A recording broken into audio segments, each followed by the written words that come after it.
Bon alors bonsoir à tous. Nous allons poursuivre notre réflexion des semaines précédentes sur le rapport juif à la terre d'Israël.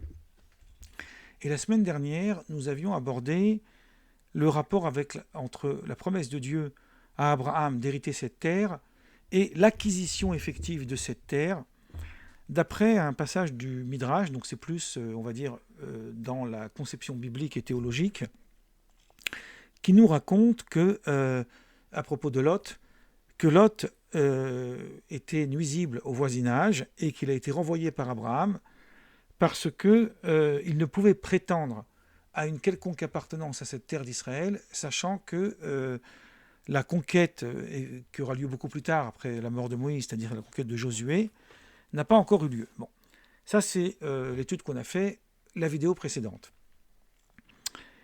Nous avions commencé à aborder dans la semaine dernière les formulations du langage qui sont liées à la promesse de Dieu faite à Abraham sur la notion de « je donnerai cette terre ». Une fois, c'est employé au futur. Une fois, ça semble plutôt aller vers le présent, mais c'est dans le contexte du verset.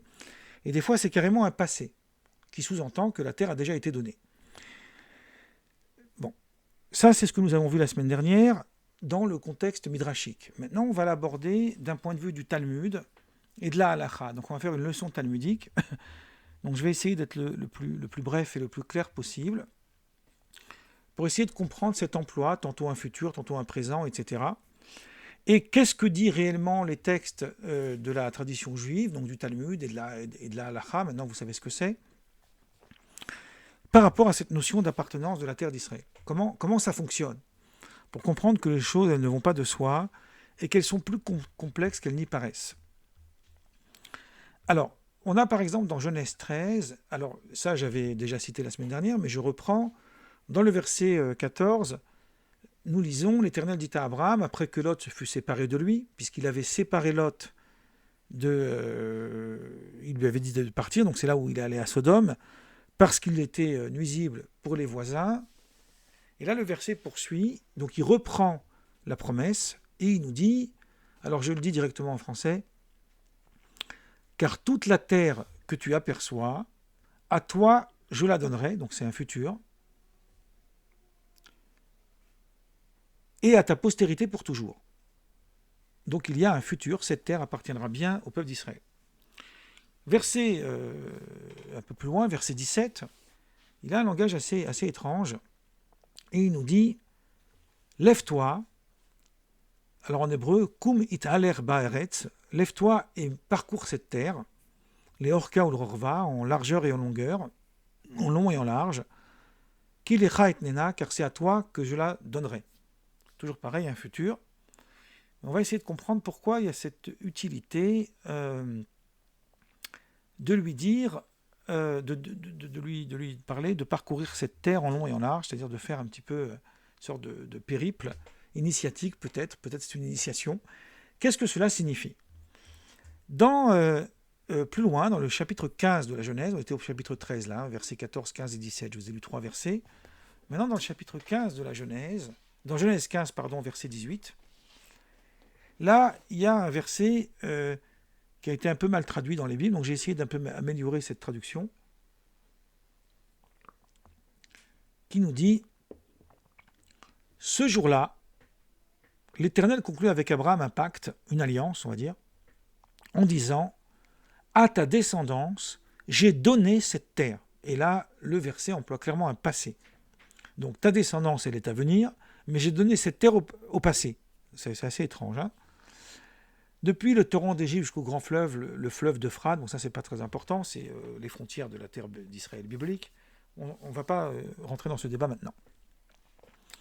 Le Talmud de Jérusalem s'appuie sur ce verset et aussi un autre qu'on va aborder un peu plus loin dans Exode 6-8, qui là aussi dit cette terre que j'ai donnée. Donc il emploie aussi un futur. On va le voir après, le Exode 6-8. Et le Talmud de Jérusalem dit, qu'est-ce que ça veut dire natati en hébreu, j'ai donné? Ça veut dire qu'elle lui a déjà été donnée. Ce qui semblerait a priori, donc on va d'abord poser ça comme ça, parce que l'analyse du talmudiste, c'est de trouver le sens des choses en questionnant. C'est à travers le questionnement qu'on trouve le sens des choses. Ce qui contredit ce qu'on avait dit avant, ou Rashi, dans son commentaire sur la Torah. Rashi connaît le Talmud de Jérusalem, il le cite dans ses ouvrages. Donc ce n'est pas une question d'ignorance, c'est une question de sens. Comprenons le sens des choses.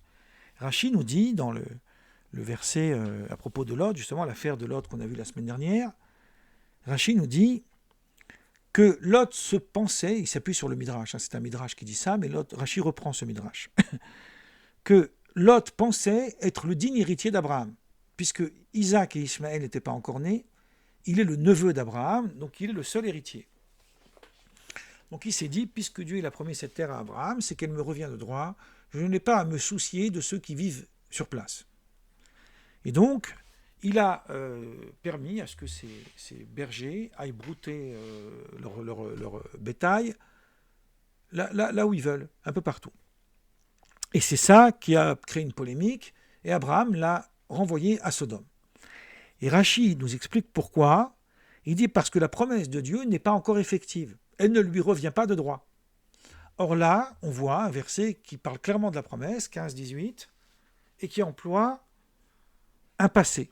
À ta descendance, j'ai donné cette terre, c'est-à-dire que je l'ai donnée depuis le moment de la promesse. Elle appartient à Israël depuis le moment où elle a été promise.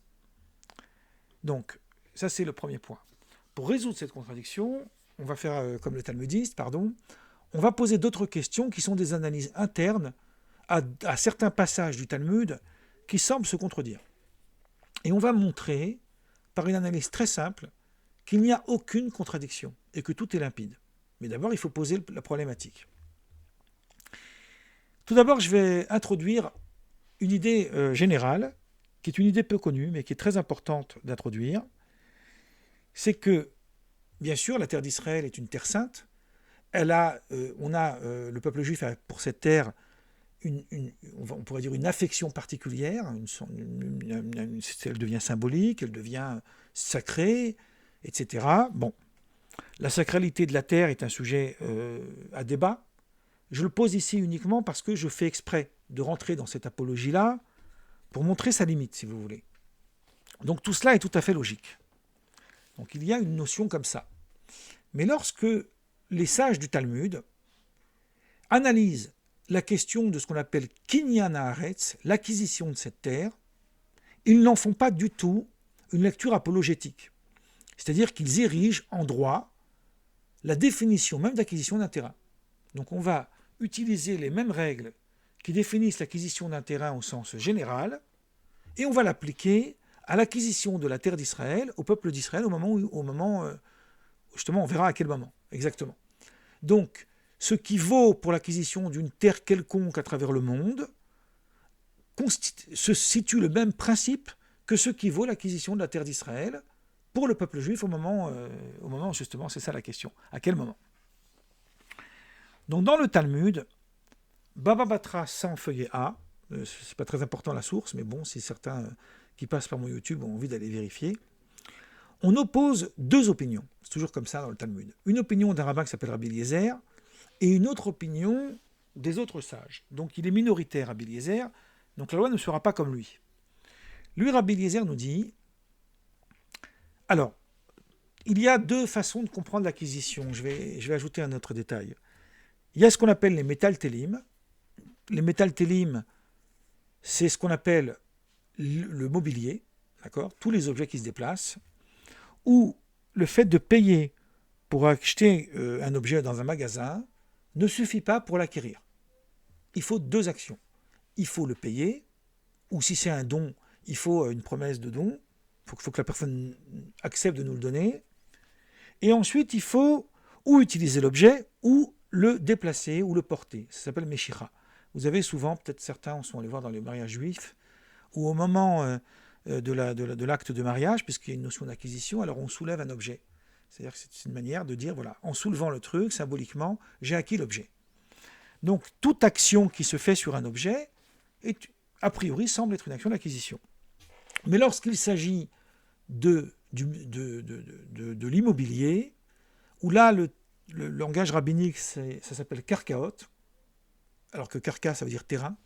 Donc, le terrain au sens large, pas au sens concret, c'est tout ce qui est immobilier. Pour l'immobilier, bon, par exemple une maison, il faut rentrer dedans, installer les meubles. Il faut par exemple mettre une serrure à la porte.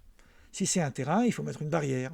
Il faut faire quelque chose de significatif qui montre qu'on a acquis ce terrain pour nous.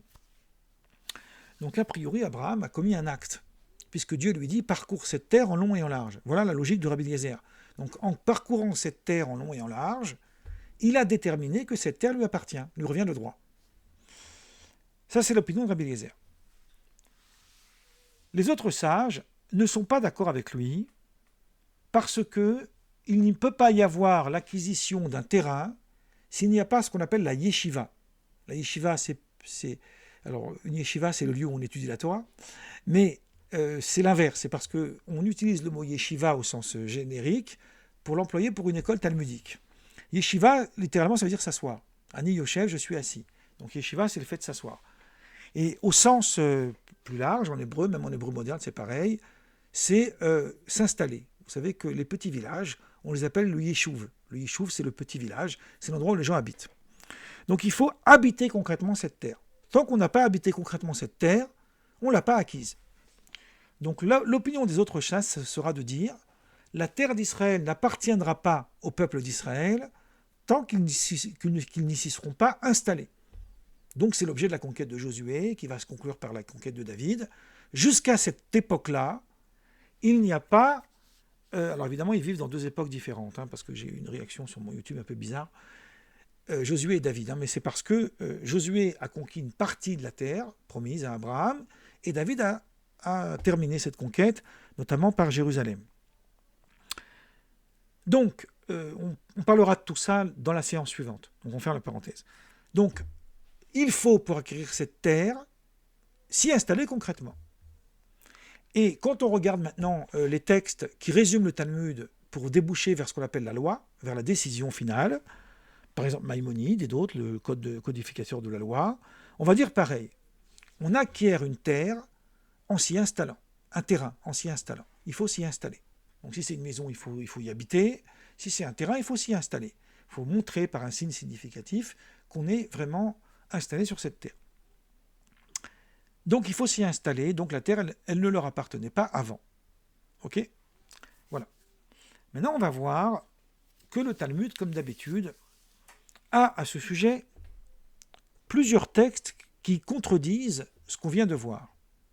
Donc d'abord, on a vu, premièrement, qu'il y a des versets qui s'emploient au futur. Donc la terre d'Israël appartiendra à Israël au moment où ils s'y installeront. D'autres versets qui situent la promesse comme un passé, elle a déjà été acquise. Et ensuite, on a vu un passage du Talmud qui apporte un débat, donc on pourrait très bien dire que ça repose sur ce débat-là. Et finalement, on en a conclu que la terre d'Israël appartient au peuple juif au moment où il s'y installe. C'est ce qui fait que, et ça aussi on va le voir la semaine prochaine, que lorsque Nabuchodonosor a exilé les Juifs de leur terre, les Juifs ont perdu leur acquisition, puisqu'elle appartient maintenant à un autre, par le biais de la conquête. Je ferme la parenthèse.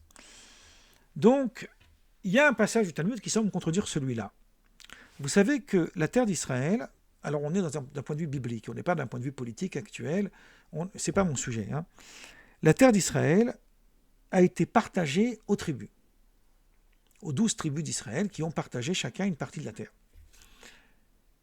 Il y a eu un épisode avec des femmes qu'on appelle les filles de Sélophrad, qui, elles, ont perdu leur père, qui n'a pas laissé de progéniture mâle, puisque, sans faire l'apologie évidemment, à l'époque biblique, c'était que les mâles qu'ils héritaient, puisqu'ils devaient nourrir leurs sœurs. Bon, donc c'est eux qui étaient en charge en fait du bien commun. Non, aujourd'hui, heureusement que ça a changé. Bref, les filles de Tsélophrad, qui étaient des femmes très savantes, le Talmud fait la grandeur de ces femmes-là. Tsélophrad, c'est un personnage qui est mort dans le désert. Il dit oui, mais nous, on n'a pas de frères. Donc si on n'hérite pas, on va avoir aucune part. Et Moïse, chose extravagante, ne savait pas quoi faire. Il dit c'est une très bonne question, je n'ai pas la réponse. Donc il va consulter l'oracle et il va recevoir comme réponse que c'est elles qui ont raison. Elles ont eu raison devant Moïse et elles ont droit à une part de la terre d'Israël. Elles peuvent hériter une part de la terre d'Israël. Le Talmud, dans le traité Baba Batra, le même, plusieurs pages plus loin, un autre chapitre même, parle de l'héritage. Et voilà ce qu'il nous dit. Il nous dit, il y a un principe, qui est un principe en droit, à mon avis c'est un droit universel, qui nous dit, et je le dis en hébreu et je le traduis, c'est un principe, En adam makne davar sheloba laolam. Un homme ne peut pas acquérir un objet qui n'existe pas encore. Je peux dire à quelqu'un, je vais mettre une graine dans le sol, il y a un oranger qui va pousser, et je te promets que lorsque les oranges pousseront, je t'en donnerai. Je fais une promesse. Mais les oranges, elles ne lui reviennent pas de droit, parce qu'elles n'existent pas encore. Donc on ne peut pas acquérir un objet qui n'existe pas. Or, les Hébreux sont dans le désert, la terre d'Israël ne leur appartient pas encore, rappelez-vous, donc les filles de Tsélophrad, normalement, n'héritent pas cette terre. Comment se fait-il qu'on leur donne une part d'héritage? Et le Talmud va nous dire, alors je le dis en hébreu et je le traduis, Eret Israël murzeket i, mi avotenu. En réalité, la terre d'Israël fait déjà partie de l'appartenance, on emploie le terme de chazaka, c'est-à-dire que c'est une forte appartenance, mais ce n'est pas une appartenance réelle, mais c'est une appartenance en droit, parce qu'elle a été promise à Abraham. Donc on fait référence à la promesse qui a été faite à Abraham pour justifier que les filles de Sélophrad peuvent bénéficier d'une part dans la terre d'Israël. Et là, le Talmud va citer le verset que je vous ai dit au début, que j'aborderai plus tard, qui nous dit, alors j'ai beaucoup modifié la traduction parce qu'elle est très mal faite dans les Bibles, donc je vais vous le traduire, Exode 6.8, je vous emmènerai vers la terre que j'ai juré de donner à Abraham, à Isaac et à Jacob, etc., et je vous l'ai donné en héritage, moi l'Éternel. Ce verset, je vais le reprendre en conclusion, mais vous avez déjà une chose intéressante. Que j'ai juré de donner, ça veut dire, on a l'impression qu'on est dans un futur. J'ai déjà juré effectivement, mais de donner plus tard. Et lorsque la fin du verset dit « je vous l'ai donné en héritage », on emploie un passé. Donc là, on voit ici toute la problématique. On utilise dans le même verset, au départ, on utilise un futur, que j'ai juré de donner plus tard, aux descendants donc des patriarches, et à la fin du verset, on utilise un passé, je l'ai déjà donné. Donc le Talmud s'appuie sur ce verset. Et rassurez-vous, je vous cite encore deux textes, et puis après je conclus. Alors, le Talmud, dans le traité Avodah Zarah, un autre traité qui parle d'idolâtrie, parle d'une loi, donc je vais aller vite ici parce que sinon on va trop s'évader, parle d'une loi qui dit que c'est une injonction divine, qu'au moment où les Hébreux vont se saisir de cette terre, ils devront détruire toutes les idoles, toutes les statuettes, les stèles qui ont servi au culte idolâtre. Bon, aujourd'hui c'est devenu des patrimoines, ça n'a plus rien à voir, on est dans une autre époque. Et donc ils vont détruire les idoles. Et le Talmud pose une question, là encore une fois une question de loi interne à la loi juive. Tout objet qui a été destiné au culte des idoles doit normalement être détruit, effectivement. Mais il ne doit être détruit que si le culte a été rendu par un membre d'Israël. Si c'est un membre des nations, il n'y a pas d'obligation de le détruire. On n'a pas cette loi. Donc s'il n'y a pas d'obligation de le détruire, pourquoi Israël devait le détruire? Et le Talmud va répondre, en fait, alors, qu'est-ce qu'on est en train de dire ici? Puisque ça appartient aux nations, donc ça ne lui appartient pas. Et le juif ne peut pas détruire quelque chose qui ne lui appartient pas. Et le Talmud va dire qu'en rendant culte au veau d'or, le peuple d'Israël a montré qu'il était d'accord quelque part lui aussi avec le culte des idoles. C'est assez énigmatique comme texte, assez marrant. Donc c'est pour ça qu'il devra le détruire. Parce que, même si cette terre ne lui appartenait pas encore, il devra le détruire parce que la terre d'Israël est un héritage au peuple juif depuis ses ancêtres. Donc vous voyez, il y a ici une ambiguïté. D'un côté, on nous dit qu'elle ne lui appartient pas encore, et de l'autre côté, on dit qu'il devra détruire les idoles pour ne pas justement poursuivre son acquiescement au culte des idoles à partir de la logique du veau d'or, puisque comme les Hébreux étaient eux aussi des idolâtres, c'est assez intriguant de voir ça. Donc il fallait d'abord expurger tout sentiment d'idolâtrie auprès du peuple juif lui-même. Donc pour montrer leur désinvestissement du culte des idoles des païens, il fallait qu'ils détruisent les idoles qui ont été fabriquées là-bas, parce qu'il y a eu une promesse qui a été faite par Abraham, qui a dit que cette terre elle devrait être héritée aux descendants donc d'Abraham, d'Isaac et de Jacob. Voilà en gros.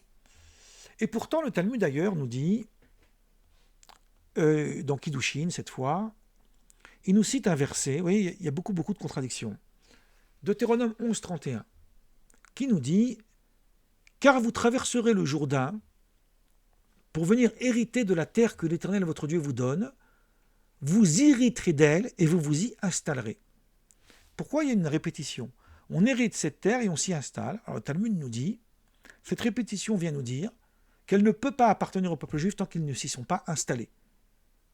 Donc on a des règles contradictoires. D'un côté, on nous dit qu'elle appartient depuis la promesse, la preuve, les filles de Sélophrade qui ont eu droit à une part de la terre d'Israël, et d'un autre côté, on nous dit que pour pouvoir l'acquérir, il faut s'y installer concrètement.